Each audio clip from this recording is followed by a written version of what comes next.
अस्सलाम वालेकुम स्टूडेंट्स, सबको मेरी आवाज़ आ रही है? वालेकुम सलाम मैम। वालेकुम सलाम मैम। मैम हल्की आ रही है, ज्यादा लाउड नहीं आ रही।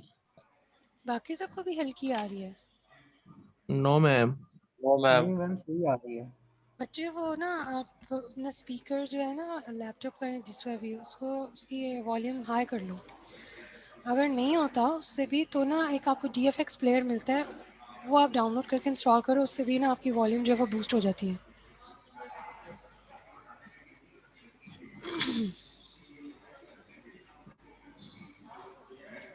मैम आपकी आवाज़ नहीं आई, आपने क्या कहा अभी? मैं कह रही हूँ कि आप अपना जो लैपटॉप का वॉल्यूम है ना वो इंक्रीज़ कर लो। अगर वो फुल है तो फिर आप एक काम करो कि एक DFX प्लेयर होता है वो इंस्टॉल कर लो। उससे आपकी जो वॉल्यूम होती है ना उसको वो मैग्नीफाई कर देता है, उसको बूस्ट कर देता है। ये आपको ना टॉरेंट से, आई गेस टॉरेंट से मिल जाएगा, नहीं तो ये ओमेगा से ऑनलाइन भी फ्री पड़ा होता है। मैम बिल्कुल क्लियर आ रही है आपकी आवाज़। जी बच्चे। मैम आई थिंक सो इनका ऐसा स्पीकर का इशू है, वैसे तो आपकी आवाज़ क्लियर आ रही है। ठीक।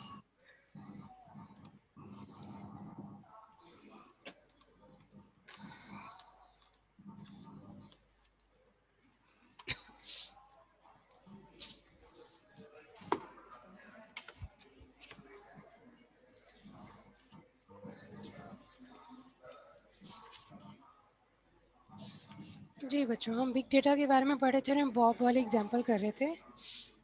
मैंने आप लोगों के साथ ये स्लाइड शेयर कर दी थी कि नहीं की हैं? No ma'am. बाकी मेरे ख्याल से मैंने लिंक वगैरह आप लोगों को शेयर करके दे दिए थे। यस मैम, लिंक शेयर हो गए। ठीक है।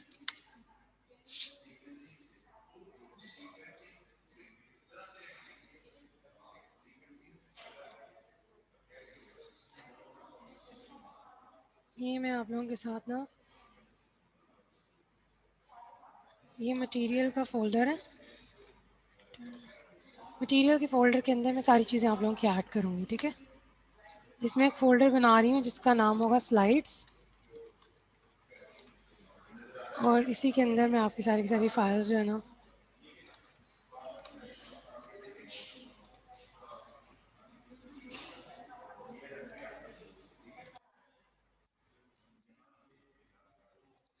ओके, इसका साइज़ इंक्रीज़ हो गया। मैं इसको ना कंप्रेस करके भेजूँगी। इसको बल्कि 2 हिस्सों में डिवाइड कर दूँगी बिकॉज़ आपके अभी तक मेरे ख्याल से 4 लेक्चर के 3 लेक्चर हो चुके हैं, 4 आई गेस हो चुके हैं। तो पहला लेक्चर तो हमारा हुआ ही नहीं था ना, तो बाकी जो 3 लेक्चर्स हैं उनके स्लाइड्स ये एक ही हैं, तो मैं 1 2 3 लिख के इसके ऊपर ना कंप्रेस करके इसको भेज दूँगी आपको।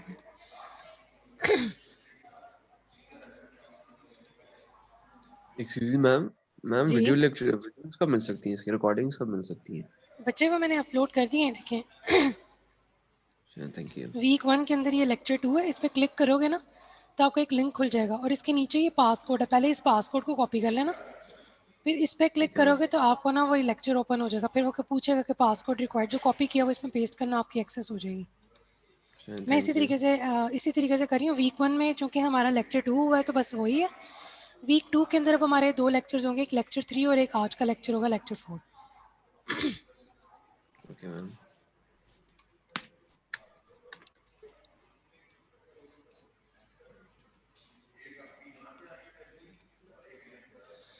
अच्छा जी, हम ये बॉब वाली एग्जांपल पढ़ रहे थे कि आपके पास अगर एक बंदा है बॉब, उसने एक रेस्टोरेंट स्टार्ट किया था।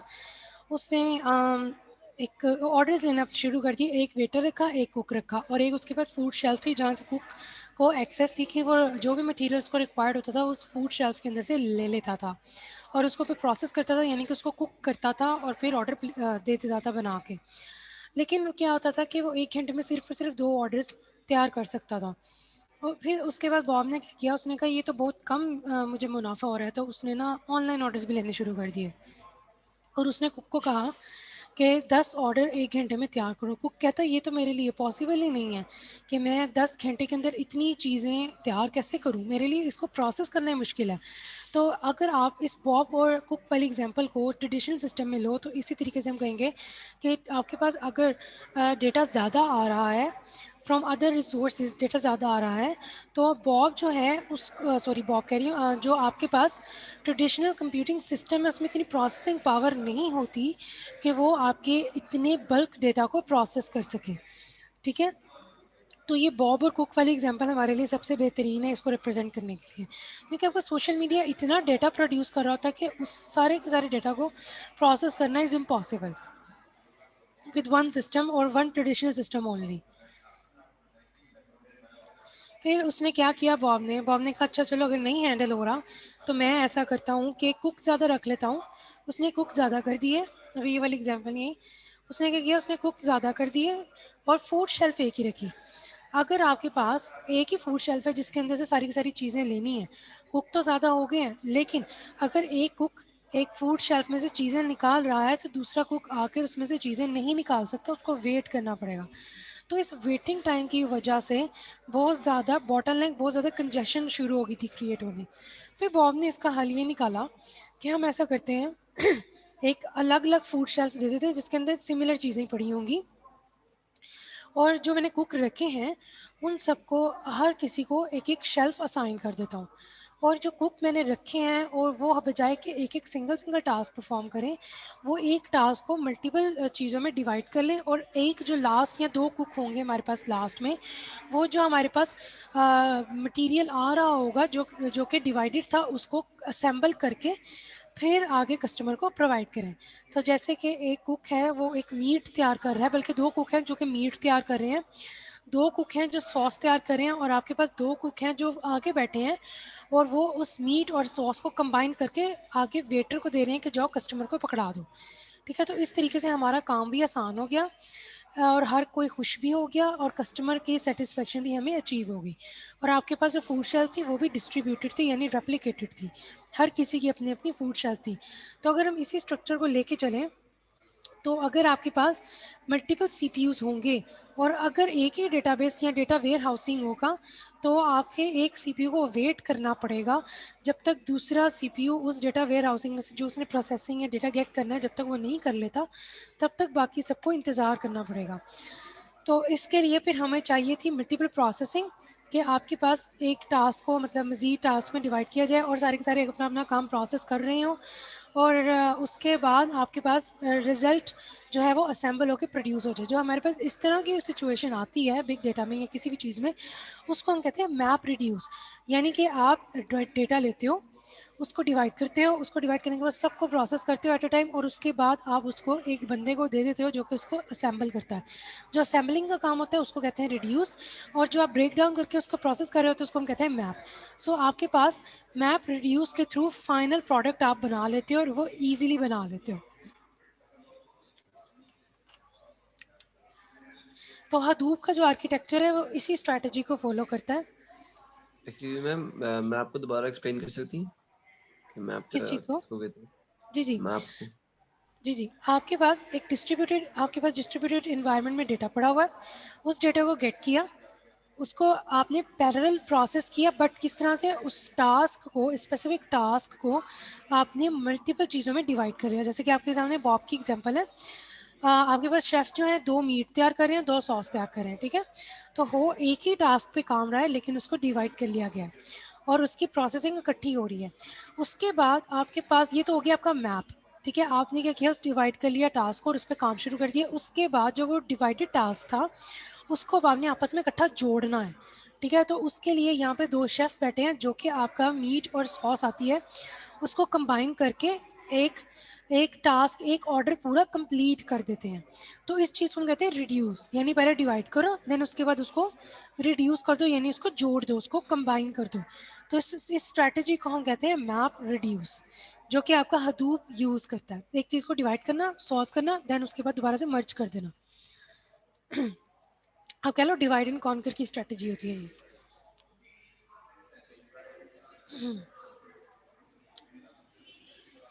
अच्छा जी, अपाचे हदूप जो है उसके अंदर हमारे पास जो हमारे पास डिस्ट्रीब्यूटेड फाइल सिस्टम पड़ा होता है, यानी कि उसके जिस तरह से इसमें आप देख सकते हो कि आपके पास जो ये फूड शेल्स है वो डिस्ट्रीब्यूटेड वे में पड़ी है। तो अपाचे हदूप के अंदर भी हर चीज़ जो फाइल सिस्टम है, पूरे का पूरा फाइल सिस्टम, वो भी डिस्ट्रीब्यूटेड इन्वायरमेंट में पड़ा होता है। तो अभी हम देखते हैं कि फाइल सिस्टम भी क्या होता है जो आपके पास मैम अपाचे हदूप में। जी जी काम करना सीखेंगे, जी, सॉरी बच्चे। नोटबुक वगैरह पे काम करना सीखेंगे, आपको सिखाएंगे हमें। हदूप पे, हाँ जी हाँ जी, हदूप पे सीखेंगे इंशाल्लाह। मशीन लर्निंग एल्गोरिदम्स भी सीखेंगे हम लोग पाइथन पे, वो भी हम कोड करके देखेंगे। मैम हम लेटेस्ट फ्रेमवर्क पे क्यों नहीं कर रहे हैं, अजूरे इस पे नहीं या कर रहे सॉरी AWS? बच्चे। अजूर जो है ना वो आपका अगर अपने यूज़ करना तो हम क्यों ना अमेजोन की वेब सर्विसेज यूज़ करें, क्यों अजूर? यस मैम, मैं वही कह रहा हूँ। जी जी, तो देखेंगे मतलब हम आगे अगर हमारे होल्डिंग। पास अगर हमारे पास इतना टाइम हुआ और यहाँ हमने हदूप पे काम करते करते उसको भी साथ स्टार्ट कर दिया तो इट्स फाइन, हम कर लेंगे। ओके लिंक्ड ही मैम, होता है ना वैसे सारा कुछ तो आपस में। हमने क्लाउड तो लेना होता है ना, जब हमने हमारे पास अगर डेटा ज़्यादा है तो फिर हम ऐसा करेंगे, एक दफ़ा ट्राई कर लेंगे, देख लेंगे, ठीक है। चलिए मैम, ठीक, थैंक यू। अच्छा जी, हदूप जो है आपकी क्या करता है कि उसने फाइल सिस्टम को डिस्ट्रीब्यूटेड फाइल सिस्टम आपके पास पड़ा होता है। डिस्ट्रीब्यूटेड किस तरह से होता है कि वो डिफरेंट मशीन्स के ऊपर डिस्ट्रीब्यूट होता है फाइल सिस्टम, और वो सारी की सारी जो मशीन्स होती हैं उसको हम कहेंगे नोड्स। उन वो जो नोड्स होती हैं आपस में एक दूसरे से कनेक्ट होती हैं, ठीक है। तो इसको हम कहते हैं हदूप का क्लस्टर, यानी कि आपकी जितनी भी फाइल्स हैं या कुछ भी चीज़ है या कोई भी डेटा है वो डिस्ट्रीब्यूटेड होता है डिफरेंट डिफरेंट मशीन्स के ऊपर, रेप्लिकेटेड होता है, और वो आपस में सारे के सारे आपकी जो नोड्स या मशीन्स होती हैं वो एक दूसरे के कनेक्टेड होती हैं। क्योंकि एक जगह पर अगर आप डेटा को अपडेट करोगे, मॉडिफाई करोगे, तो बाकी सारी मशीन्स में भी वो अगर डेटा पड़ा है तो वो भी अपडेट होगा ऑटोमेटिकली। ये वैसे हमें क्लाउड प्रोवाइड करता है, ये भी हम आगे पढ़ते हैं, ठीक है। तो आपके पास ये जो इंटरकनेक्टेड नोड्स पड़ी होती हैं, डिस्ट्रीब्यूटेड इंटरकनेक्टेड नोड्स, इसको हम कहते हैं हदूप का क्लस्टर, हदूप क्लस्टर, ठीक है। जो मैप रिड्यूस है वो प्रोग्रामिंग यूनिट है बेसिकली हदूप का। हदूप चलता ही मैप रिड्यूस के ऊपर है।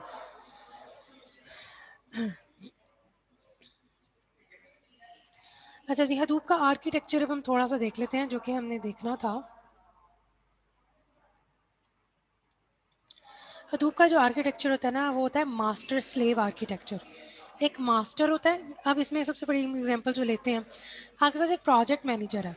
प्रोजेक्ट मैनेजर जो है उसके पास 4 बंदे उसने हायर किए हैं कि एक स्पेसिफिक प्रोजेक्ट आया है जो कि उसने कंप्लीट करना है, ठीक है। तो इसके पास यानी कि प्रोजेक्ट मैनेजर के पास 4 एम्प्लॉयज़ हैं और उसने जो प्रोजेक्ट है वो उनको असाइन किया हुआ है चारों को, और उन चारों की प्रोसेस, उन चारों की जो प्रोग्रेस है वो ट्रैक कर रहा है साथ साथ मैनेजर, ठीक है जी।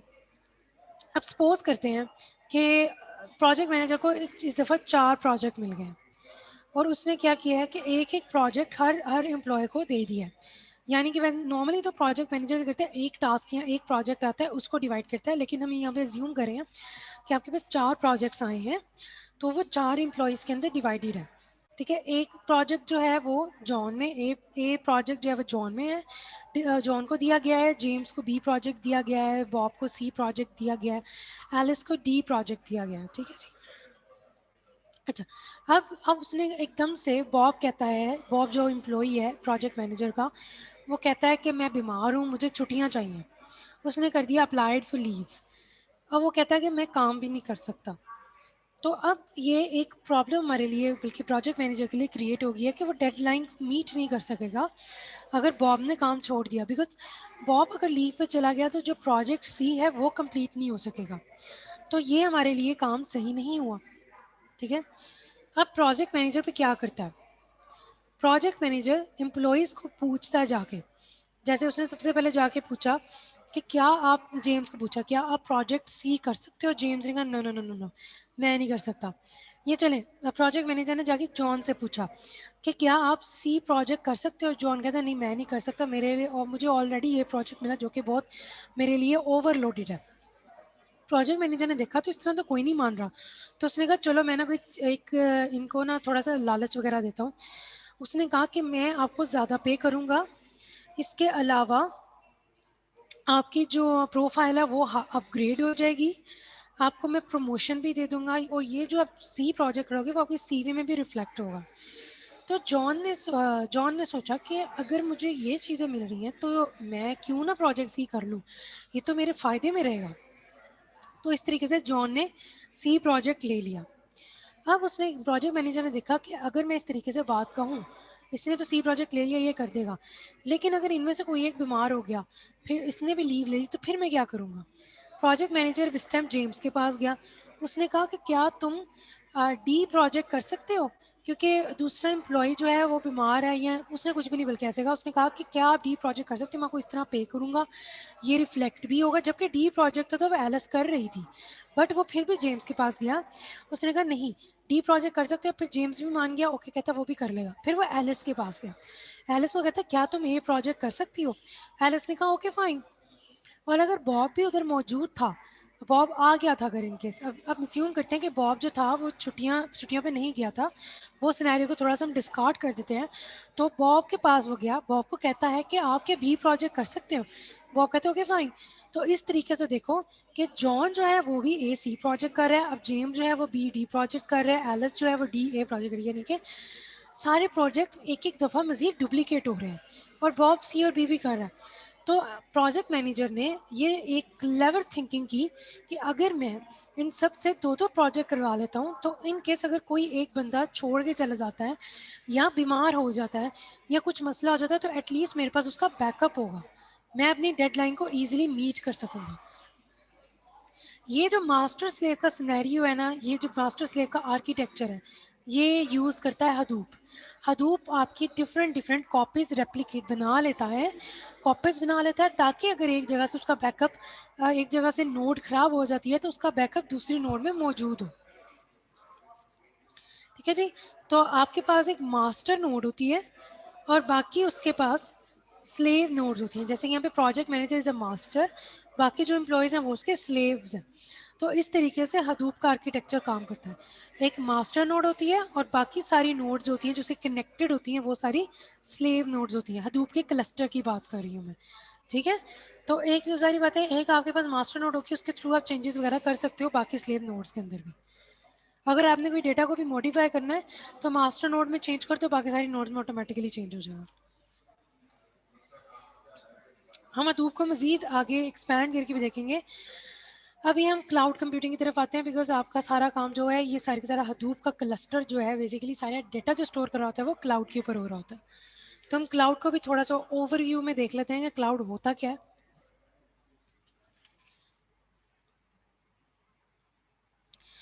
जब आपके पास क्लाउड नहीं था, क्लाउड कंप्यूटिंग नहीं थी, यहाँ आपके पास क्लाउड कंप्यूटिंग नहीं थी, तो आप क्या करते थे। अगर आपने फॉर एग्जांपल एक वेबसाइट होस्ट करनी है, वेबसाइट को डालना है आपने, ऑनलाइन की ऑनलाइन शो होनी शुरू हो जाए, तो आप क्या करते थे, आपको या तो स्टैक ऑफ सर्वर्स लेना पड़ते थे, खुद सर्वर परचेज करना पड़ता था आपको। तो वो तो सर्वर एक परचेज करना इज़ वेरी वेरी कॉस्टली। तो ये तो आपके लिए बहुत कॉस्ट वाला काम हो जाता था।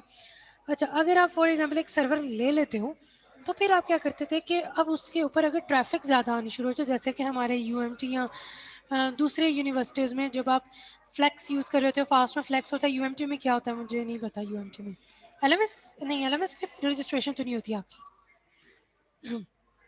चलिए, जिस भी चीज़ पे आपकी यूएमटी की रजिस्ट्रेशन होती है, वो जब आप रजिस्ट्रेशन करवा रहे होते हो, तो आपको वो वेबसाइट्स होती है वो डाउन हो जाती है। वो इसी वजह से होती है कि आपके सर्वर्स जो ख़रीदे होते हैं उसके ऊपर बहुत ट्रैफिक हो जाती है। जब ज़्यादा ट्रैफिक का इशू हो जाए, तो आपको और सर्वर्स बाय करने पड़ते हैं, और सर्वर्स का मतलब है आपको और पैसे खर्चने पड़ते हैं। ठीक है। और फिर उन सर्वर्स को आपको मॉनिटर, उसकी मेंटेनेंस पे बहुत पैसा लगाना पड़ता है। ये हमारे लिए इसके बहुत डिसएडवांटेजेस हैं कि आप ये आपके पास जो सर्वर्स हैं, या बिफोर क्लाउड कंप्यूटिंग अगर आपने वेबसाइट होस्ट करनी होती थी तो वो बहुत एक्सपेंसिव पड़ जाती थी। ट्रबल शूटिंग, यानी कि आप अपने बिजनेस पे फोकस नहीं कर सकते थे, आप बार बार उसकी मेंटेनेंस पे रहते थे, क्या इशू आ रहा है उसको रिजॉल्व करने में रहते थे सर्वर्स के इश्यूज़ को। फिर ट्रैफिक जो कि कांस्टेंट नहीं होती, कभी ट्रैफिक बहुत हाई हो जाती है जिसके लिए आपको लगता है कि आपको सर्वर्स और बाय करने पड़ेंगे, और कभी नॉर्मल डेज में ट्रैफिक बहुत कम हो जाती है। इसका मतलब है आपके सर्वर्स जो पड़े हैं वो वेस्ट हो रहे हैं। ठीक है। तो ये दोनों दोनों चीज़ें होती हैं, क्योंकि ट्रैफिक वेरी कर रही होती है तो उस हिसाब से आपके सर्वर्स वेस्ट हो रहे होते हैं या ओवरलोडेड हो रहे होते हैं। फिर उसके बाद जो सबसे लास्ट हमारे पास स्टेप आता है वो है अमाउंट ऑफ डेटा, ठीक है। यानी कि आपके पास डेटा इतना ज़्यादा हो रहा है, इतना ज़्यादा हो रहा है कि वो कहीं पे भी स्टोर नहीं हो रहा, उसको बहुत स्टोरेज रिक्वायर्ड है। सो डिसएडवांटेजेस क्या हैं जी? आपके पास एक्सपेंसिव है, ट्रबल शूटिंग में आप लगे रहते हैं, यानी कि आप फोकस नहीं कर सकते बिजनेस पे और इश्यूज को रिजॉल्व करते रहते हैं। फिर ट्रैफिक जो है वो वेरिंग है, कांस्टेंट नहीं है। और जो फोर्थ है वो है अमाउंट ऑफ डेटा टुडे, ठीक है जी। अच्छा जी, आजकल जो है हर चीज़ ही ऑनलाइन है, आप शॉपिंग करते हैं ऑनलाइन, और इसके अलावा आप फूड बाय करते हैं ऑनलाइन, ई बुक्स आप ऑनलाइन बाय करते हैं और पढ़ते हैं, फाइल्स भी, म्यूज़िक भी इवन आप ऑनलाइन सुनते हैं, और जो भी आप ऐप्स वगैरह इंस्टॉल करनी है या हमने वीडियोस वगैरह वो भी आपको ऑनलाइन मिल जाती हैं। तो ये जो सारे का सारा डेटा होता है ऑनलाइन पड़ा हुआ, इसको कहते हैं डिजिटल डेटा, ठीक है। क्योंकि एवरीथिंग इज़ ऑनलाइन और डिजिटल डेटा बहुत ह्यूज अमाउंट में प्रोड्यूस हो रहा है, तो आपके पास बहुत ज़्यादा डेटा प्रोड्यूस होके आ चुका हुआ है, जिसके लिए हमें बहुत सी स्पेस चाहिए। अब आप क्लाउड को ऐसे सोचो कि एक आपको एक ह्यूज स्पेस दे दी गई है जो कि ऑनलाइन अवेलेबल है, जिस पे आप अपना डेटा को स्टोर कर सकते हो। तो क्लाउड क्या है? क्लाउड एक ह्यूज स्पेस है जिसमें आप डेटा को स्टोर कर सकते हो, और ये स्टोरेज ऑनलाइन अवेलेबल है, ठीक है। इसके अलावा आप इसको क्लाउड को इस तरह भी सोच सकते हो कि it is a collection of data centres. Collection of data centres को हम क्लाउड कहते हैं। डेटा सेंटर्स का क्या होते थे कि आपके पास जहाँ पर आप अपना डेटा को स्टोर करते थे या अपनी एप्लीकेशन को होस्ट करते थे, तो इस तरीके से उन्होंने डेटा सेंटर्स बनाए होते थे जिसमें उन्होंने सर्वर्स पर सर्वर्स रखे होते थे, इस तरह की चीज़ें रखी होती थी। तो आपके पास क्लाउड क्या होता है? कलेक्शन ऑफ डेटा सेंटर्स होता है, ठीक है। उसके अंदर प्रोसेसर जो होते हैं बहुत हाई क्वालिटी के लगे होते हैं, जिन्होंने अभी क्लाउड क्रिएट करके दिए हैं ना, वो कुछ ही हैं वेबसाइट, वो भी हम आगे देखेंगे कौन कौन सी हैं। उन्होंने बहुत हाई किस्फाई किस्म के प्रोसेसर रखे हुए हैं जो कि कभी डाउन नहीं होते। उन्होंने बहुत स्टोरेज रखी हुई है, बहुत सर्वर्स रखे हुए हैं, बहुत ज़्यादा चीज़ें हैं, प्रोसेसिंग पावर उनकी इतनी ज़्यादा, तो वो एक क्लस्टर क्रिएट कर रही हैं, वो एक क्लाउड क्रिएट कर रहे हैं, और वहाँ से डेटा आपका कभी कभी कभी ख़त्म नहीं हो सकता, ठीक है। क्लाउड ने ऐसा क्या चीज़ डिफरेंट की है? क्लाउड ने बेसिकली ये मेक श्योर किया है कि आपके जो रिसोर्सेज हैं वो बिल्कुल सही से मैनेज हो सकें, ठीक है। प्रॉपरली आप लोग अपने रिसोर्सेज को मैनेज कर सकें। जब आप इन सारे डेटा सेंटर्स को कंबाइन कर देते हैं जो कि आपको डेटा को मैनेज करने में फिर क्या करते हैं, कंट्रोल प्रोवाइड करते हैं कि आप अपने डेटा को ईजिली मैनेज कर सको, ठीक है। तो combining all this data centres together and providing you control to manage data easily. तो ये बेसिकली क्लाउड आपके यही काम कर रहे होते हैं कि आपको हर चीज़ मैनेजेबल वे में प्रोवाइड कर रहे होते हैं, जो कि आपके लिए बहुत आसान होती है। अच्छा, इसको मज़ीद अगर सिंपल सिंपल वे में डिफाइन किया जाए, बच्चे ठहरे, मेरा ना गला थक गया, 2 मिनट है।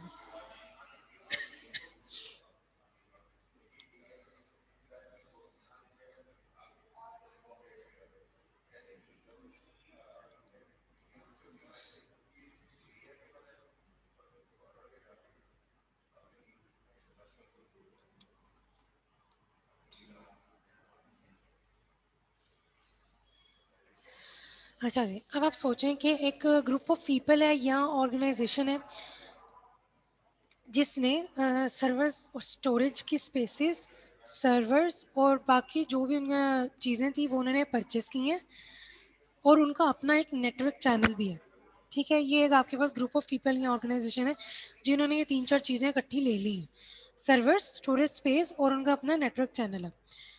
अब आप क्या करते हो कि आपको वो कह देते हैं कि अगर किसी को कोई चीज़ चाहिए तो हमसे परचेज़ कर लें, वो वाले ऑर्गेनाइजेशन वाले कहते हैं।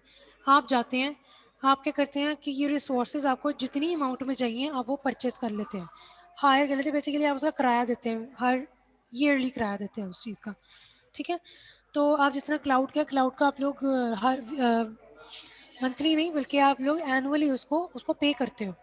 तो यही चीज़ है कि आपको जितनी स्पेस या जो चीज़ें चाहिए वो आप उस स्पेसिफिक ऑर्गेनाइजेशन को बताते हो, और उनसे रिसोर्सेज को आप ईयरली तौर पर हायर कर लेते हो इन रिसोर्सेज को, यही आपका क्लाउड काम कर रहा होता है। तो वो जो जो ऑर्गेनाइजेशन है उन्होंने बल्कि आप क्या किया, सर्वर्स वगैरह इस तरह की चीज़ें रखी, क्लाउड डेवलप कर दिए, और अब वो कह रहे हैं आओ हमसे स्पेस वगैरह परचेस करो। तो क्लाउड जो है वो आपको एज अ रेंट दे दिया जाता है, और उसके बाद आपको उसके ऊपर एनुअली पे करना पड़ता है। और ये जो क्लाउड होता है ना, इसमें आपको सारी की सारी जो भी आपको सिक्योरिटी चाहिए होती है वो आपका प्रोवाइडर प्रोवाइड करता है। इसमें अगर आप खुद सर्वर्स वगैरह परचेस करोगे, आपको सारी चीज़ें खुद हैंडल करनी पड़ेगी। बट क्लाउड में आप सिर्फ और सिर्फ जो आपको डेटा चाहिए होता है या जो आपको चीज़ चाहिए होती है, जो आपको रिसोर्सेज चाहिए होते हैं, वो सिर्फ और सिर्फ उतने रिसोर्सेज आपको दे देते हैं, आप उसको रेंट कर लेते हो। और बाकी सारी जो पीछे प्रोग्रामिंग या जो सिक्योरिटी और जो उसको मैनेज करने का तरीका, हर चीज़ प्रोवाइडर हैंडल कर रहा होता है, आप सिर्फ और सिर्फ उसको यूज़ कर रहे होते हो बस। तो कितना आसान काम हो गया हमारे लिए।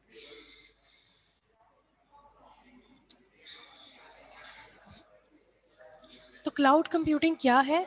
क्लाउड कंप्यूटिंग आपके पास ये है कि आप क्लाउड, ऐसा क्लाउड जहाँ पर आप अपने डेटा को स्टोर कर सको, उसको प्रोसेस कर सको और उसको एक्सेस कर सको कहीं भी दुनिया में जाके। ठीक मैम है एक क्वेश्चन था। जी। मैम आपने कहा कि सिक्योरिटी और सारी चीज़ें जो होती हैं वो मैनेज करता है, लेकिन क्लाउड वाले भी जो मॉडल्स हमने पढ़े थे क्लाउड कंप्यूटिंग, उसमें ऐसा नहीं होता था। अमेज़ोन वाले जैसे एक मॉडल देते थे प्लेटफॉर्म एज अ सर्विस, तो उसमें जो होता था सॉफ्टवेयर और बाकी चीज़ें हमने मैनेज करनी होती थी, वो बस हमें एक एसेस दे देते थे कि ये आपकी ये इतने सर्वर हैं, ये इसकी इंफ्रास्ट्रक्चर और बाकी चीज़ें हम खुद मैनेज करते थे उसमें। वो बच्चे आप ना उसकी बात कर रहे हो गया IaaS की। मैम वो तो इंफ्रास्ट्रक्चर है एज अ हाँ स्ट्रक्चर जी, होता है ना, तो वो तो उसमें आपको, हाँ जी हाँ जी। मैं प्लेटफॉर्म एज अ सर्विस की बात कर रहा हूँ, बच्चे कौन जिसमें से वो वाला था उनका प्लेटफॉर्म? मैम उसमें वो एप्लीकेशन और डाटा से देते थे, बाकी जो सारी चीज़ें होती थी वो क्लाउड मैनेज करता था। नहीं, उसमें डिफरेंट अगर डिफरेंट आपको प्रोवाइड किए जाती है ना प्लेटफॉर्म्स, वो कौन सा यस था? मैम, नाम बताएं उसका। यही था इसमें जो PaaS है। PaaS है उसमें। यस मैम, ये वाला बच्चे इसमें मॉडल तो आप एप्लीकेशन बस देते हो, बाकी तो सारी की सारी एप्लीकेशन की जो सिक्योरिटी है वो तो आपको खुद हैंडल करनी पड़ेगी। बट जो आपको क्लाउड पे आप जहाँ पे आपने उसको रखा मैम हुआ है उसमें वो तो आपको। डाटा की भी सिक्योरिटी हम ही मैनेज करते हैं, अच्छा, उनका नहीं डेटा की होता। सिक्योरिटी। यस मैम, उनके डाटा की सिक्योरिटी हमेशा जो परचेज कर रहा होता है उसके एंड पे होती है, क्लाउड वाले नहीं प्रोवाइड करते। अच्छा, मैंने तो यही पढ़ा हुआ है कि क्लाउड में हमें खुद प्रोवाइड की जाती है, तभी तो हम लोग वो इसको इतने इजीली उसको मैनेज कर रहे होते हैं। यहाँ तो वो प्लेटफॉर्म पे डिफरेंट मैम होगा। मैम अगर हम एप्लीकेशन भी उनसे लेंगे तो मैम क्लाउड वाले ही हर जगह प्रोवाइड कर रहे प्रोवाइड होते करें। हैं। जी सॉरी। जो लास्ट मॉडल है ना software ma'am as a cloud service, cloud वाले ही प्रोवाइड कर रहे हैं। बोल रहे यार आप। बच्चे एट ए टाइम एक एक बंदा बोले ना, मुझे दोनों की समझ नहीं आ रही मेरे से। मैम ये कह रहा हूँ कि क्लाउड वाले ही प्रोवाइड करते हैं। अच्छा ठीक है ठीक ठीक है। है, तो ये जो है जैसे ये सास है, सॉफ्टवेयर एज अ सर्विस, जैसे ये गूगल प्लेटफॉर्म है, तो ये सारी चीजें प्रोवाइड करते हैं आपको ऑल टू जी, जैसे जीमेल की सर्विसेज होगी, तो यस, डेटा की जीमेल की सिक्योरिटी भी सर्विस। प्रोवाइड करते हैं। यस। अब इसके अंदर भी हम देखते हैं ना कि डिफरेंट डिफरेंट चीज़ें हैं, लेकिन मुझे भी यही लगता है। लेकिन चलो बच्चे, हो सकता है कि वो प्लेटफॉर्म डिफरेंट हो। एक आई गेस उनका EC2 प्लेटफॉर्म है जो कि आप परचेज करते हो, और उसके ऊपर ईमेल आई थिंक, एक ज़्यादा चीज़ है, एक हम अपनी एप्लीकेशन बनाएंगे वो एक बिल्कुल हाँ वो डिफरेंट। एक, लेकिन उसका दोनों को डेटा जो है कंपेयर वो, कर ही नहीं सकते, एग्जाम्पल ही गलत है। मैं लेकिन बात अगर ये उसका, कह रहा हूँ कि अगर हम कोई अपनी वेबसाइट या कोई एप्लीकेशन अपनी होस्ट करते हैं, जैसे UMT का अपना ERP सर्वर था, जैसे ERP एप्लीकेशन है, वो हम कहीं पे होस्ट करेंगे तो वो एप्लीकेशन हमने बनाई है, उसकी सिक्योरिटी की सारी जिम्मेदारी हमारी है। क्लाउड अच्छा जो ठीक है। होगा वो सिर्फ क्लाउड की हमें फैसिलिटीज दे देगा कि ये आपने सर्वर है, ये चीज़ें हम आपको एक्सेस दे देंगे, सिक्योरिटी की जिम्मेदारी उनकी नहीं होगी। अगर हम एप्लीकेशन भी क्लाउड प्रोवाइडर से बनवाते हैं, जैसे जीमेल है, वो बनाया ही जिसने क्लाउड प्रोवाइड किया उसी ने हमें बना के दिए, तो उसकी रिस्पॉन्सिबिलिटी उसके पास होगी। ये बात की थी मैंने। मैं बोलूँ अब? जी बोले। अब ये जो बात कर रहे हैं ना, ये जो एप्लीकेशन की बात कर रहे हैं, सॉफ्टवेयर जो हम अपना डिप्लॉय करेंगे, उसमें हमें जो होती है वो होती है कि हमने किन लैंग्वेजेस में बनवाना है। अगर हम माइक्रोसॉफ्ट में है तो हम उसमें विंडोज में ये यूज करेंगे, .NET वगैरह यूज करेंगे। या दूसरी वो हमें लैंग्वेजेस या टूल्स एंड टेक्नोलॉजीज का होता है। डेटा सिक्योरिटी तो क्लाउड की होती है। चलें बच्चे, ऐसा करें कि ना आप लोग इसके ऊपर सभी स्टूडेंट्स इसके ऊपर रिसर्च वर्क करके आए। नेक्स्ट क्लास में हम लोग मैं पूछूंगी आप लोगों से कि कौन सिक्योर करता है, क्लाउड करता है या आप लोग खुद करते हैं। कर सकते हैं ये चीज? मैम क्लाउड करता है, खुद नहीं हम करते हैं। ठीक है मैम मैंने अभी तक क्लाउड कंप्यूटिंग वैसे पढ़ी नहीं है, लेकिन एक अंडरस्टूड बात है कि जो डेटा है वो एप्लीकेशन के डिस्पोजल पे नहीं पड़ा हुआ, वो क्लाउड के डिस्पोजल पे पड़ा हुआ है। तो application is just about a model, a controller. Cloud के पास तो उसका डेटा लेयर तो क्लाउड के पास है ना, तो cloud should ensure the security. तो मतलब मैं अपनी मैं मतलब टॉकिंग अबाउट .NET प्रोग्रामिंग, मैं .NET प्रोग्रामिंग के अंदर ये कैसे इंश्योर करूंगा क्लाउड में मेरा पड़ा हुआ डाटा वहां सिक्योर है कि नहीं है, क्योंकि मेरा काम तो सिर्फ एप्लीकेशन का इंटरेक्शन है। तो अगर तो मेरा डेटा क्लाउड पे पड़ा हुआ तो डेटा क्लाउड पे सिक्योर होना चाहिए, कंट्रोलर लेयर तो वो नहीं कर सकता। हाँ, मैं ट्रांजैक्शंस को कंट्रोल कर सकता हूँ, मैं मिडलवेयर्स के थ्रू, पाइप्स के थ्रू सब कुछ कंट्रोल कर सकता हूँ। लेकिन मीनवाइल अगर ये सब कुछ हो गया तो क्लाउड तक जाने के बाद बाकी काम तो क्लाउड को होना चाहिए, up to my best knowledge. Yes. और कोई देना चाहता है बीच में अपना ओपिनियन?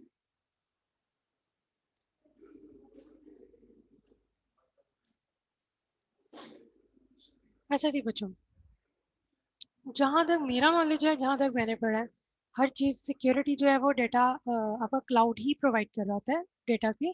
बट अगर आपका कोई फिजिकल डेटा सेंटर है तो उसके लिए आपको खुद सिक्योरिटी प्रोवाइड करनी पड़ेगी अगर आपने कोई एप्लीकेशन होस्ट किया तो उसका, ताकि उसका जो डेटा है वो कहीं हैक ना हो जाए या कोई उसको स्कैमिंग में कोई उसको लीक ना कर दे। तो वो तभी पॉसिबल है जब आप लोग कोई फिजिकल डेटा सेंटर जो आपने खुद बनाया है उसको, उसके ऊपर आप सिक्योरिटी लेयर लगाना चाहते हो। वरना आप जब क्लाउड पे होस्टिंग कर रहे होते हो तो उसकी एक एडिशनल लेयर ऑफ सिक्योरिटी होती है, तो आप लोगों को ये ज़रूरत नहीं पड़ती। ठीक है, जहाँ तक मेरा नॉलेज है। बाकी अब आप लोग इस पर एक काम कर सकते हो कि इस पर रिसर्च करो थोड़ी सी, और उसके बाद नेक्स्ट क्लास में हम इसको दोबारा डिस्कस करेंगे कि आप लोगों ने क्या, किस तरीके से आप लोग बात कर रहे थे, और क्या क्लाउड जो है वो सिक्योर होता है, सिक्योरिटी प्रोवाइड करता है कि नहीं करता। ठीक है, नेक्स्ट क्लास में हम बिल्कुल, इसको। लेकिन वो डिपेंड करता है। कई दफ़ा ठीक है ऐसा बच्चे। हमारे पास डाटा होता है जो सेंसिटिव होता है, हम कहते हैं हमने खुद मैनेज करना सारा, आप सिर्फ स्टोर करें डाटा। क्लाउड भी प्रोवाइड करता है लेकिन उनके अलग मॉडल्स होते हैं, डिपेंड करता है कि यूज़र की नीड्स क्या हैं। प्रोवाइड करते हैं नहीं, क्लाउड वाले। चले आप ऐसा कीजिए, कोई एग्जांपल मुझे पहले बताएं इसकी क्या है, नहीं तो फिर हम नेक्स्ट क्लास में आप इसको मज़ीद इलेबोरेट कीजिएगा।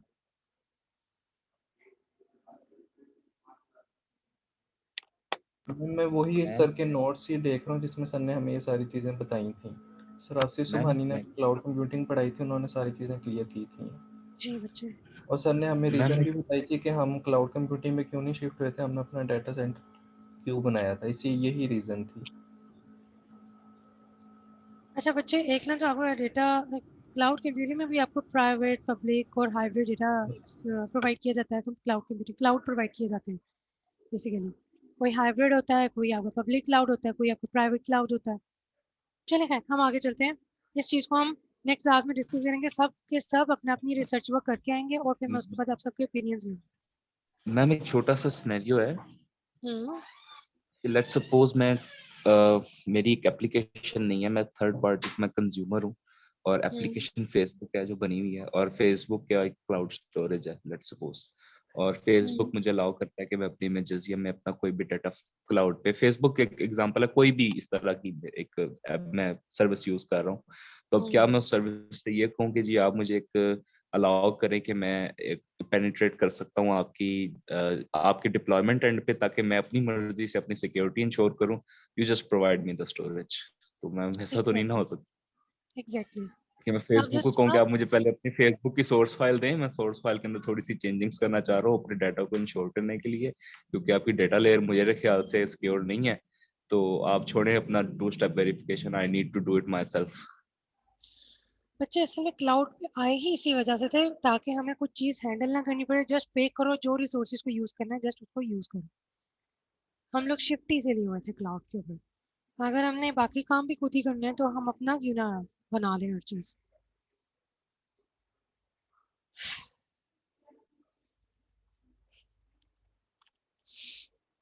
क्योंकि मेरा जहाँ तक नॉलेज है, मैंने यही यही चीज़ देखी है कि क्लाउड ही सिक्योरिटी प्रोवाइड कर रहा होता है।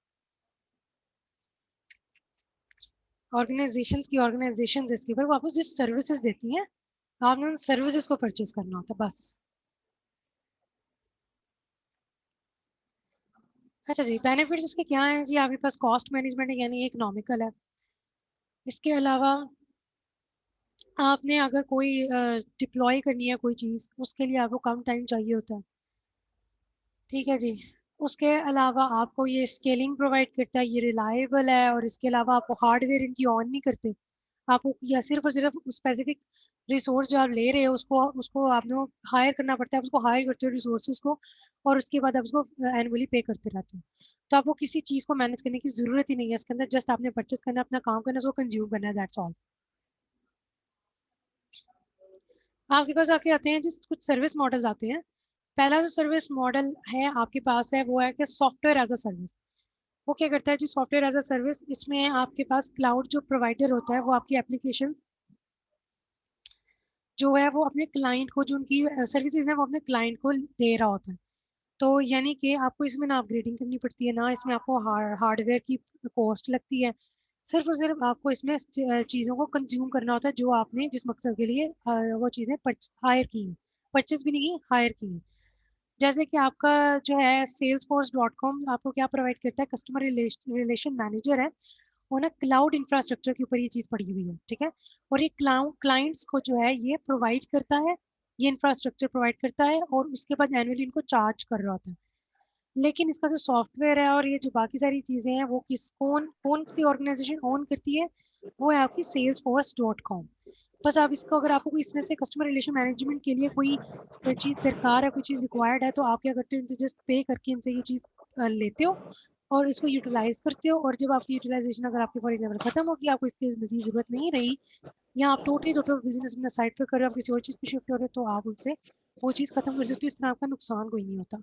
आपको कोई चीज़ को मेंटेन नहीं करना पड़ता, आपको कोई चीज़ को परचेज नहीं करना पड़ता, आपको कोई चीज़ को अपग्रेड नहीं करना पड़ता। सारे का सारा काम आपका वो जिसने क्लाउड बनाया वो बंदा मैनेज कर रहा होता है। मैम इसमें गेमिंग आ सकता है क्लाउड पे? क्लाउड पे गेमिंग, यस यस। और ईमेल थ्रू क्लाउड ये भी हो ईमेल तो सकता है होती है, मैम? ईमेल तो होती ही है, जैसे जीमेल है उनका अपना क्लाउड है।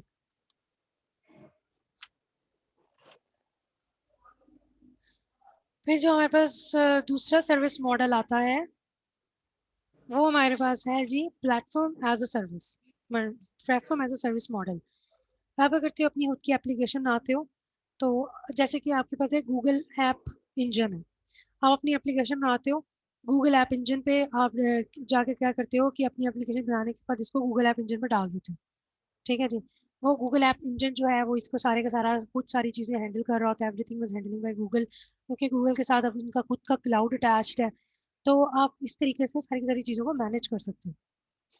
आपको क्या होता है इसके अंडर जो ऑपरेटिंग सिस्टम चल रहा है, या उसकी स्टोरेज है, या उसके सर्वर है, उनको कोई कंट्रोल नहीं एक तो आपको उसके ऊपर होता, और आपको उनको मैनेज करने की कोई ज़रूरत नहीं होती, और आपको उनको चेक करने की भी ज़रूरत नहीं होती।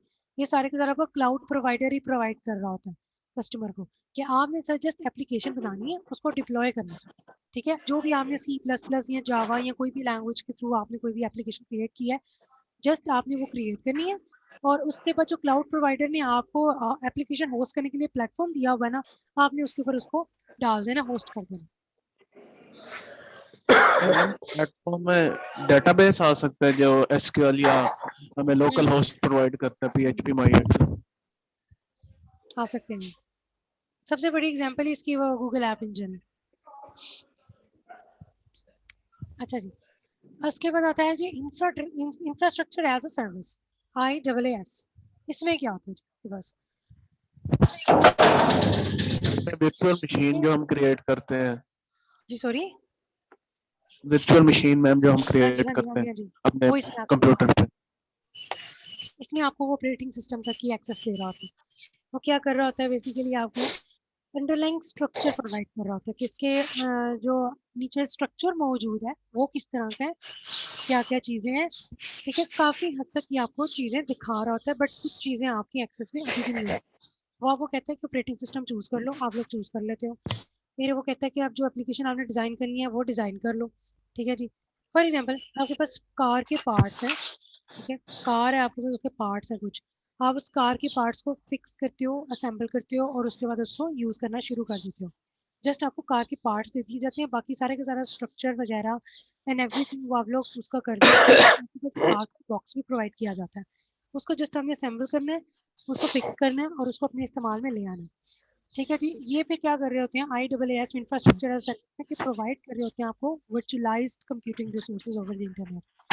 आपको इसके अंडरलाइन जो फिजिकल मशीन है उस चीज़ों के बारे में आपको जानने की या एक्सेस करने की कोई ज़रूरत नहीं है। तो फिजिकल मशीन्स जो होती हैं, जो अंडरलाइन फिजिकल मशीन्स होती हैं वो यूज़र से छुपी होती हैं।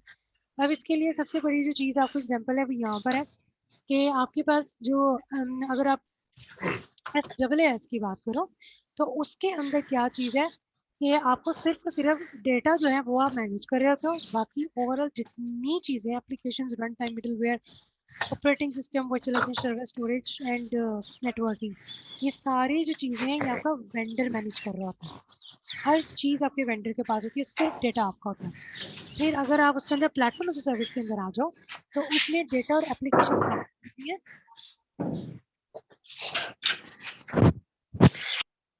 डेटा और एप्लीकेशन आपकी होती है, यानी कि डेटा आपका होता है, एप्लीकेशन होस्ट करना आपका काम होता है। बाकी जितना भी सारा काम है वर्चुअलाइजेशन सर्वर स्टोरेज नेटवर्किंग, ये सारा काम आपका ये वेंडर ही मैनेज कर रहा होता है। जो इंफ्रास्ट्रक्चर एज अ सर्विस है उसमें हाफ ऑफ काम होता है, हाफ ऑफ या हाफ से ज़्यादा इस तरीके से। डेटा भी आप मैनेज कर रहे होते हो, एप्लीकेशन भी होस्ट कर रहे होते हो, run time middleware operating system भी बना आप लोग देख रहे होते हो। जो आपका मैनेज वेंडर होता है ना, वो सिर्फ सर्वर स्टोरेज और उसकी नेटवर्किंग वर्चुअलाइजेशन क्या, वो किस तरीके से ऑपरेटिंग सिस्टम वर्चुअलाइज वे में प्रोवाइड किया जाए, वो मेमोरी वर्चुअलाइज वे में प्रोवाइड की जाए, वो सारी की सारी चीज़ें वो जो है आपका वेंडर मैनेज कर रहा होता है, ठीक है। इसके अंदर आपके पास ज़्यादा एक्सेस होती है चीज़ों की, PS में कम होती है और सबसे ज़्यादा सर्विस एज अ जो आपके पास service software as a service है उसके अंदर क्या होता है कि आपके पास सिर्फ और सिर्फ डेटा आपको दे दिया जाता है, बाकी सारी की सारी चीज़ें वेंडर मैनेज कर रहा होता है, ठीक है जी।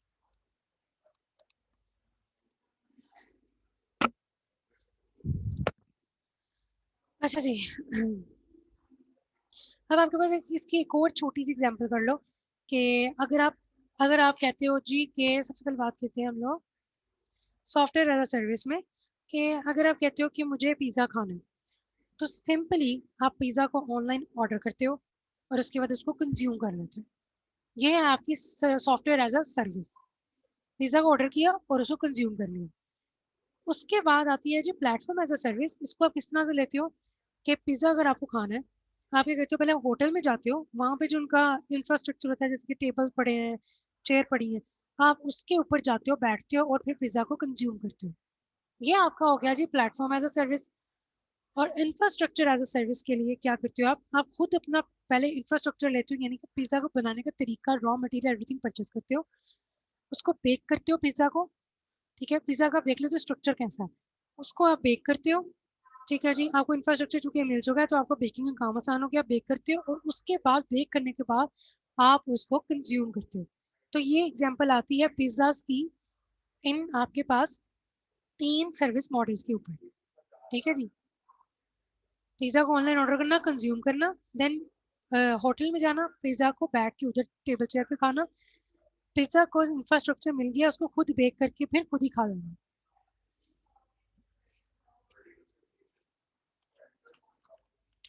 अच्छा जी,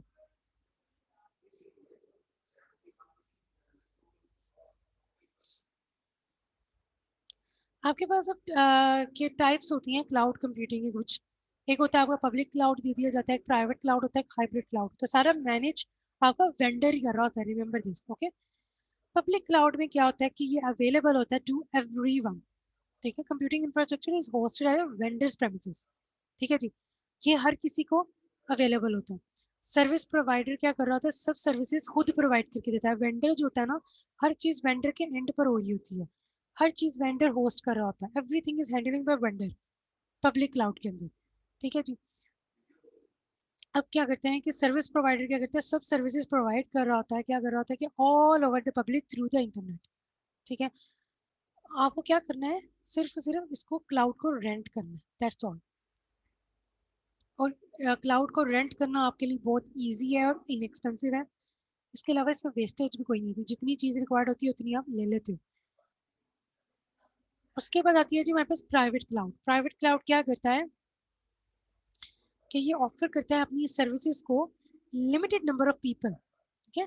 प्राइवेट क्लाउड से आपको पता चल रहा है कि ये अपनी सर्विसेज को ऑफर करता है to limited number of people, और ये जो आपकी चीज़ होती है प्रोटेक्टेड बाय फायरवॉल होती है, ठीक है। अब आप क्या कर सकते हो, अपनी एप्लीकेशन खुद बना सकते हो। ये बेसिकली ऑर्गेनाइजेशन से ज़्यादा यूज़ कर रही होती है, और ऑर्गेनाइजेशन ऐसी होती है कि वो किसी दूसरे के साथ अपने क्लाउड को शेयर नहीं करती, ठीक है। Computing architecture is dedicated to the customer and is not share with other organisation. अगर आपने एक कस्टमर ने परचेज किया है प्राइवेट क्लाउड, कस्टमर क्या होगा, एक आपकी ऑर्गेनाइजेशन ही हो सकती है, तो वो दूसरी ऑर्गेनाइजेशन या पब्लिक के साथ अपना जो उनका प्राइवेट क्लाउड है वो कभी भी शेयर नहीं करते। प्राइवेट क्लाउड कंपनीज जो हैं वो डायरेक्ट कंट्रोल ले सकती हैं कि अगर उनका जो डेटा पड़ा है वो अपने डेटा के ऊपर डायरेक्ट कंट्रोल ले सकती हैं, क्योंकि डेटा जो सारा है वो कंपनी जनरेट कर रही है, क्लाउड में कंपनी डाल रही है, तो ऑब्वियसली उनका सारा होल्ड होगा, कंट्रोल होगा। लेकिन जो क्लाउड के ऊपर स्ट्रक्चर बना हुआ है सिक्योरिटी वगैरह का, वो क्लाउड ही हैंडल कर रहा होता है, ओके। तो प्राइवेट क्लाउड का मतलब ये है कि वेंडर से परचेज करना, पर आपका काफ़ी ज़्यादा कंट्रोल जो है वो आपका क्लाउड का आपको वेंडर दे देता है कि आप इसको कंट्रोल चीज़ों को कर सकते हो इसके अंदर, ठीक है जी। और ये प्रोटेक्टेड होता है, इसके साथ एक फायरवॉल अटैच होती है, जो ऑर्गेनाइजेशन कहती है कि इस फायरवॉल को ब्रीच नहीं कर सकता कोई, ये सिर्फ और सिर्फ इस ऑर्गेनाइजेशन के एम्प्लॉयज ही यूज़ कर सकते हैं और कोई यूज़ नहीं कर सकता। उसके बाद ये आती है आपके पास हाइब्रिड। हाइब्रिड क्या होता है, मिक्सचर होता है पब्लिक का और प्राइवेट का। अब क्या होता है जी कि आप अगर कोई प्राइवेट ऐप बिल्ड करते हो, उसको यूज़ करते हो, उसको कंज्यूम करते हो, अगर ट्रैफिक ज़्यादा हो जाए ना उस प्राइवेट ऐप के ऊपर, तो फिर आप क्या करते हो, कुछ देर के लिए उसको पब्लिक क्लाउड पे डाल देते हो। पब्लिक क्लाउड आपको ज़्यादा वेंडर क्योंकि आपको चीज़ें प्रोवाइड कर रहा होता है, तो आपके एंड पे ये आसानी क्रिएट हो जाती है कि आपका जो ट्रैफिक का जो वो हो रहा होता है ना, कंजेशन हो रही होती है, जब आप उसको पब्लिक क्लाउड पे डालते हो, तो चूंकि सारे का सारा काम वेंडर का हो जाता है, तो वो जिस तरीके से मर्जी उसको मैनेज करता है और आपकी इस ट्रैफिक को कम करता है, क्योंकि वो अपने उसके क्या कर होता है, अपने क्लस्टर्स, उसको सारे क्लस्टर इस्तेमाल होने शुरू हो जाते हैं, जिसकी वजह से आपके जो ट्रैफिक है वो कम होनी शुरू हो जाती है। तो अब लेकिन जब आप इसको थोड़ी देर के लिए पब्लिक करते हो ना, तो क्या होता है कि आपकी जो पब्लिक है वो इसको एक्सेस कर सकती है फिर आपकी एप्लीकेशन को। सो इसका थोड़ा सा बेनिफिट भी होता है, थोड़ा सा इसका बेनिफिट नहीं भी होता। तो लेकिन अगर हाइब्रिड क्लाउड ले लिया जाए तो इट्स बेटर कि अगर कोई ऐसी कभी सिचुएशन आ जाए कि आपके पास ट्रैफिक बहुत ज़्यादा हो जाए और आपके आपकी इसकी वजह से आपकी एप्लीकेशन जो है वो सही काम नहीं कर रही, तो आप उसको थोड़ी देर के लिए पब्लिक कर दो, तो इस तरीके से आपके पास चीज़ें मैनेज करना इजी हो जाता है।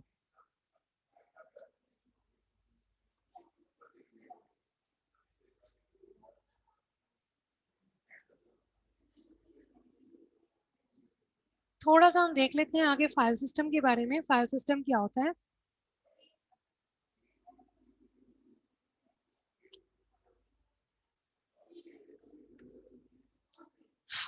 अच्छा सॉरी मैंने आपको एग्जांपल्स तो बताई नहीं है। आपके पास जो क्लाउड प्रोवाइडर्स की एग्जांपल है, एक है आपकी Amazon web services, AWS, Amazon की वेब सर्विसेज है। ये अभी तक मार्केट लीडर है, इन्होंने बहुत huge amount of cloud services provide की गई हैं। Even 6 time larger cloud computing capacity है किसी दूसरे क्लाउड सर्विस प्रोवाइडर के निस्बत अमेजॉन के पास। अगर आप बाकी सब कुछ 6 टाइम्स कर दोगे तो वो एक अमेजॉन के ये जो कंप्यूटिंग कैपेसिटी है वो बनती है, ठीक है। तो अमेजॉन इसीलिए अभी तक का मार्केट लीडर जा रहा है। फिर जी हमारे पास सेकंड नंबर पे आता है माइक्रोसॉफ्ट एजूर। माइक्रोसॉफ्ट एजूर, तो ये एजूर क्या करता है कि आपके पास ये सेकंड बेस्ट है, और ये भी आपको क्लाउड सर्विसेज प्रोवाइड कर रहा होता है। और माइक्रोसॉफ्ट तो किसी चीज़ में पीछे नहीं रहता, क्योंकि उसने भी लाजमी आपको कोई ना कोई क्लाउड प्रोवाइड करना ही था। तो उसने भी माइक्रोसॉफ्ट एजूर के नाम से बनाया, जो कि आपको यूजर फ्रेंडली इन्वायरमेंट प्रोवाइड कर रहा होता है। फिर आता है जी थर्ड नंबर पे हमारे पास गूगल क्लाउड प्लेटफॉर्म। ये सबसे चीपेस्ट है और इसकी सर्विसेज बहुत बहुत अच्छी हैं। इवन अमेजोन से भी अच्छी है इसकी सर्विसेज, कुछ ऐसी सर्विसेज हैं क्योंकि सारा डेटा तो जनरेट ही गूगल पता है। गूगल सर्च इंजन अभी तक का बेस्ट सर्च इंजन है, तो जितना अभी तक डेटा प्रोड्यूस किया गया है वो थ्रू गूगल ही है, ठीक है। तो गूगल को पता है कि उन्होंने जितना डेटा वो प्रोड्यूस कर रहे हैं ऑन डेली बेसिस, उसको उन्होंने मैनेज कैसे करना है। तो इनका इंफ्रास्ट्रक्चर बहुत ईजी है और बहुत एफिशिएंट है।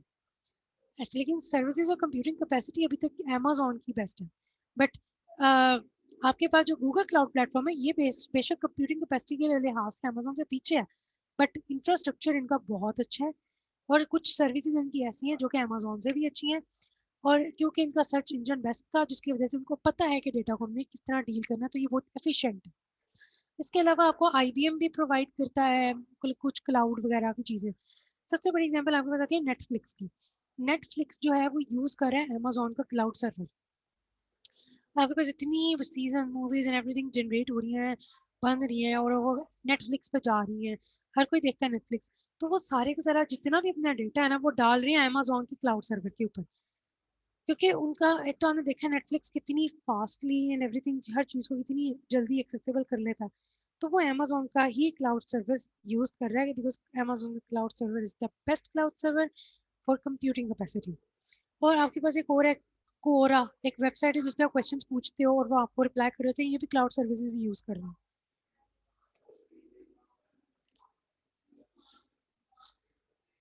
चलें जी बच्चों, फाइल सिस्टम पे थोड़ा सा आ जाते हैं। मैम आज के लिए काफी। चले ठीक है। Thank you.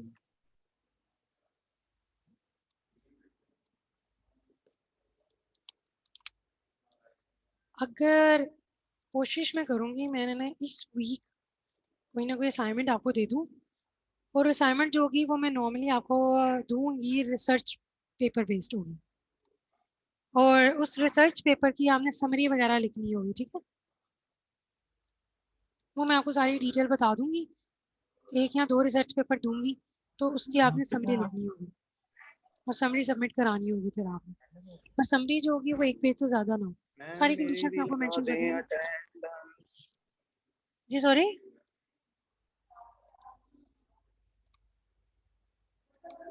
जी बच्चे,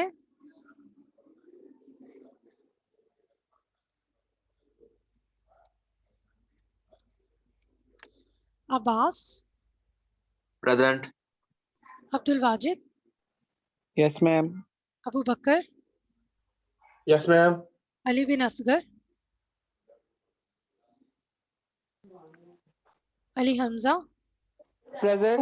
472, जी present. 128 Ali Hamza, present ma'am. Awais Ali,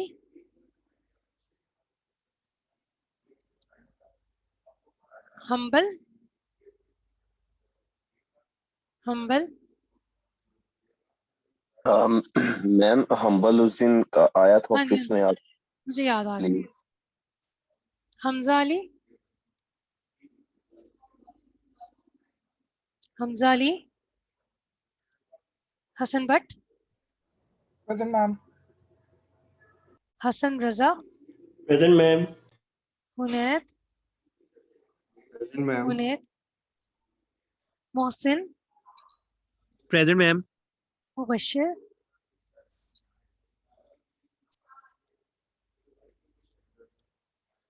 Muazzam, present ma'am. Abdul Rehman. Abdul Rehman ने भी हैंड रेज किया था ना, प्रेजेंट मैम। ठीक है। Present ma'am. Asfar, Mohammad sir. Present ma'am. Mohammad Bilal 274, present. Yes ma'am present. 234 Mohammad Bilal, yes ma'am.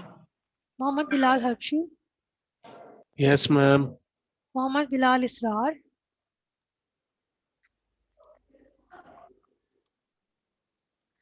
Mohammad Hamza, Yes, ma'am. Mohammad Hood, Yes, ma'am. Mohammad Irzam, Yes, ma'am. Present. Junaid, Mohammad Junaid Shahid, Present. Mujtaba, Mujtaba, Saadullah Ashraf, Shahid Suhail, Shahrukh, Yes, ma'am. Umar Farooq, Umar Farooq, ma'am Shahid Suhail class में था, वो आपसे सवाल जो करा था। अच्छा ठीक मुस्तफा है, क्लास। मुज्तबा भी था। Yes ma'am. Mohammad Umar Farooq, Mohammad Tauseef, present ma'am. Muneeb Ahmad, Present. Usama, Usama, Rana Mohammad Junaid,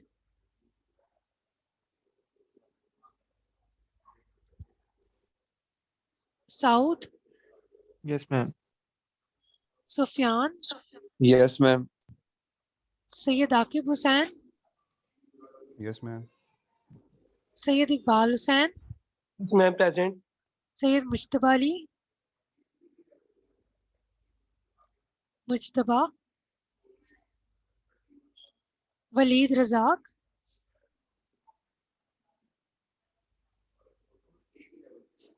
वकार काशिफ, Yes, ma'am. वसाम,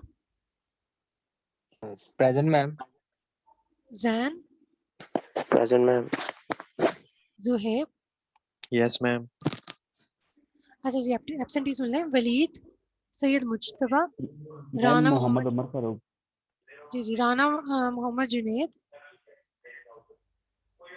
मोहम्मद सादुल्ला, बिलाल इसरार, मुबशिर, हमजा अली, 456, अवैस अली, अली बिन असगर,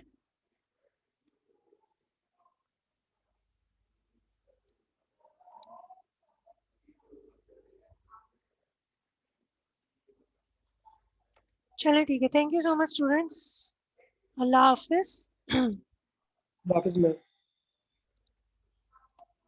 एक्सक्यूज मैम, जी, मैम वो मेरी अटेंडेंस मोहम्मद शाहिद सुहेल मेरे ख्याल से मार्क नहीं हुई। नहीं होगी।